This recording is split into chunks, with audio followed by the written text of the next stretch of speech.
नमस्कार। मुद्दे की बात में आपका स्वागत है। मैं हूं मनोज मनु। मध्य प्रदेश में फसल नुकसान में गड़बड़ी सामने आई है। गड़बड़ी इस कदर हुई है कि फसलों की क्षतिपूर्ति की राशि किसानों को नहीं मिलकर किसी और के खाते में ट्रांसफर कर दी गई।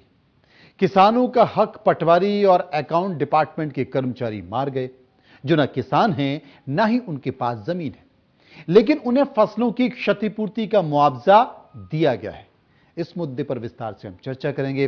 साथ ही चर्चा करेंगे द दमोह स्टोरी की। हिजाब से शुरू हुआ विवाद धर्मांतरण तक पहुंच गया, लेकिन इस मामले में जिसने क्लीन चिट दी वो आज भी क्लीन बना हुआ है, और वही आदमी इस जांच की निगरानी भी कर रहा है। उस पर कोई कार्रवाई क्यों नहीं हो रही है, इस पर भी चर्चा करेंगे।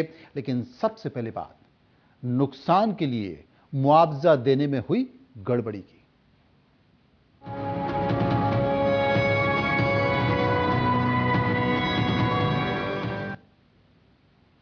ज्यादा बारिश या फिर ओलावृष्टि से किसानों की फसलों का नुकसान होता है तो सरकार उन इलाकों का सर्वे कराकर किसानों की खराब फसलों की क्षतिपूर्ति के लिए मुआवजा देती है। लेकिन मध्य प्रदेश में किसानों की खराब फसलों का मुआवजा देने में जो गड़बड़ी हुई है, या कहें कि जो घोटाला हुआ है, या फिर कहें कि भ्रष्टाचार हुआ है, कुछ इसी तरह इशारा किया जा रहा है।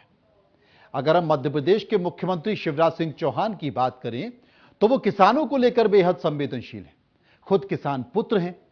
किसान और उनसे जुड़ी हुई पीड़ा पर तत्काल संज्ञान लेते हैं, और यही कारण है कि अपने 19 साल के कार्यकाल में किसान और उनसे जुड़ी हुई योजनाओं की एक लंबी फहरिस्त है।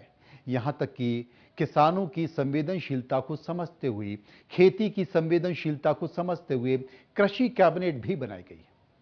लेकिन मध्य प्रदेश के एक अधिकारी और कर्मचारी मुख्यमंत्री के मंसूबों पर पानी फेर रहे हैं, और यह खेल मुख्यमंत्री के गृह जिले सीहोर के साथ साथ मध्य प्रदेश के कई जिलों में खेला जा रहा है। मध्य प्रदेश के एक स्थानीय अखबार के मुताबिक भारी बारिश और ओलावृष्टि से किसानों के फसलों की क्षति हुई, लेकिन पूर्ति भ्रष्टाचारियों की हुई है। यह हकीकत है कि जिस मुआवजे की राशि पर देश के अन्नदाता का हक था, किसानों का हक था, उस हक को पटवारी और अकाउंट डिपार्टमेंट के कर्मचारी, जिन्हें नाजिर भी कहते हैं, वो मिलकर डकार गए।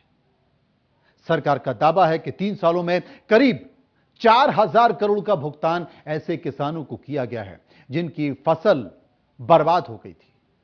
लेकिन सच्चाई यह है कि प्रदेश के 10,000 से अधिक किसानों के खाता नंबर में हेर फेर कर पटवारी और अकाउंट डिपार्टमेंट के कर्मचारी उनकी राहत राशि खा गए। ऐसा एक बार नहीं बल्कि बार बार हुआ।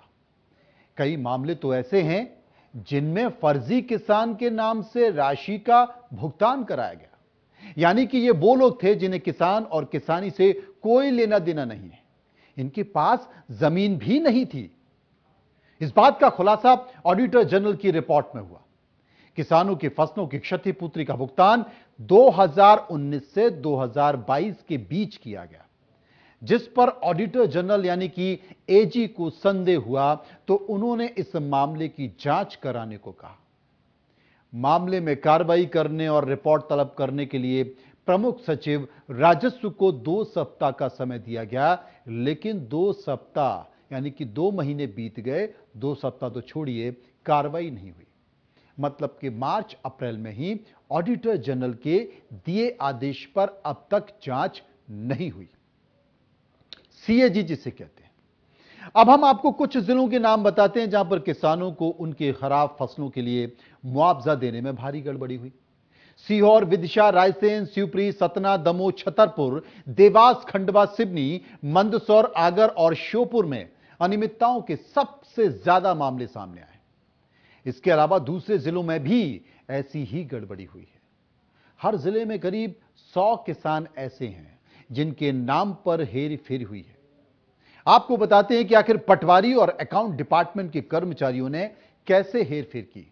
दरअसल एक पटवारी को 50,000, तहसीलदार को 5 लाख और इसके अधिक की राशि पर कलेक्टर की अनुमति लेना होती है अगर आपको क्षतिपूर्ति की राशि देनी है, मुआवजा देना है।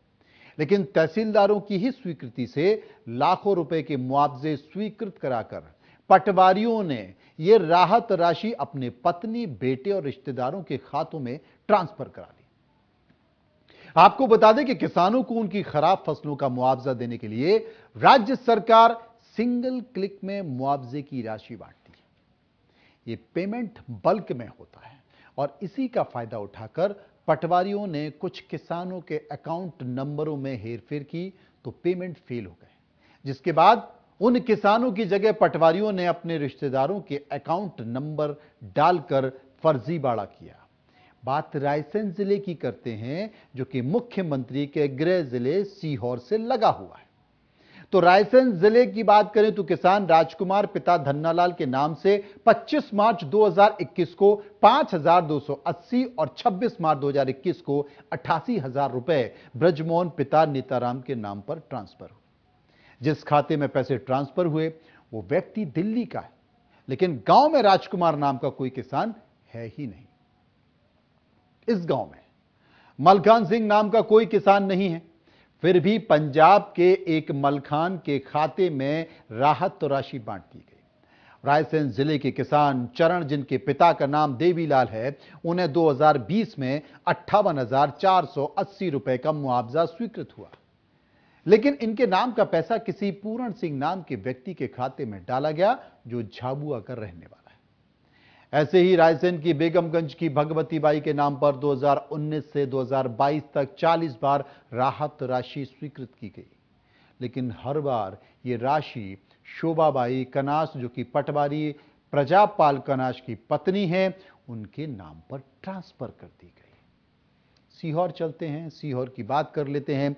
सीहोर से 40 किलोमीटर दूर लालिया खेड़ी के 20 किसानों के घर घर जाकर जांच की गई तो पता चला कि जिन किसानों के नाम पर राहत राशि ट्रांसफर की गई है, उनमें एक से एक भी किसान नहीं है, बल्कि मिलते जुलते नामों के कुछ किसान यहां पर रहते हैं।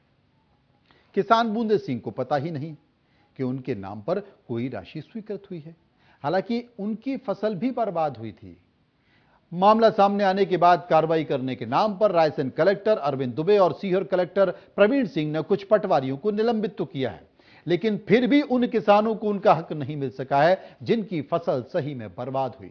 सरकार तो काम कर रही है, सरकार ने ढेर सारी स्कीम, सामाजिक सरोकार और जन कल्याणकारी योजनाएं बनाई हैं, लेकिन पार्टी यानी कि बीजेपी की बैठकों में माथापच्ची सरकार की एंटी इनकम्बेंसी को लेकर हो रही है।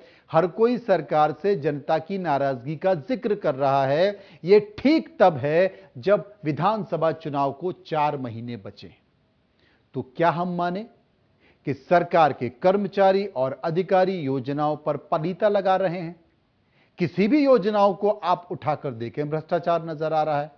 और यह जो जिस घटना का मैं जिक्र कर रहा था, उस घटना में तो बंजर जमीन पर फसल नुकसान बता दिया गया और फसल नुकसान बताकर क्षतिपूर्ति की राशि ले ली गई। बंजर जमीन जहां पर फसल थी नहीं, वहां फसल बताई गई और फसल बताकर उसका मुआवजा ले लिया गया। मुआवजा ले लिया गया तो किसान तो थे नहीं और वो मुआवजा बांट लिया पटवारियों ने और अकाउंट डिपार्टमेंट के कर्मचारियों ने। सरकारें इकबाल से चलती हैं, इकबाल बुलंद होता है तो फिर ये सरकारी कर्मचारी और अधिकारी सरकार के इकबाल को क्या हल्के में ले रहे हैं? क्योंकि आज संगठन को, बीजेपी को या सरकार को या सरकार में बैठे हुक्मरान को अगर एंटी इनकम्बेंसी पर बैठकर चर्चा करनी पड़ रही है तो उसका कारण क्या है? योजनाएं तो हैं, जल कल्याणकारी योजना है, सामाजिक सरोकार की तमाम योजना है, लेकिन बावजूद अगर प्रदेश में एंटी इनकम्बेंसी है, जिसका जिक्र बीजेपी की बैठक में हो रहा है, संगठन की बैठक में हो रहा है, सरकार की बैठकों में भी होता है, तो इसके पीछे का कारण क्या है? क्या सरकार के कर्मचारी और अधिकारी बेलगाम हो गए? एक अच्छी मंशा से बनाई गई योजनाओं को वो पलीता लगाने में लगे हुए हैं, या जिनके लिए वो योजनाएं बनाई गई हैं उन तक उनका लाभ नहीं पहुंचा रहा। यह तय सरकार को करना है कि आखिर चूक कहां हो रही है, और अगर चीजों को सुधारा जाए तो परिणाम बेहतर हो सकते हैं, लेकिन यह सरकार को तय करना।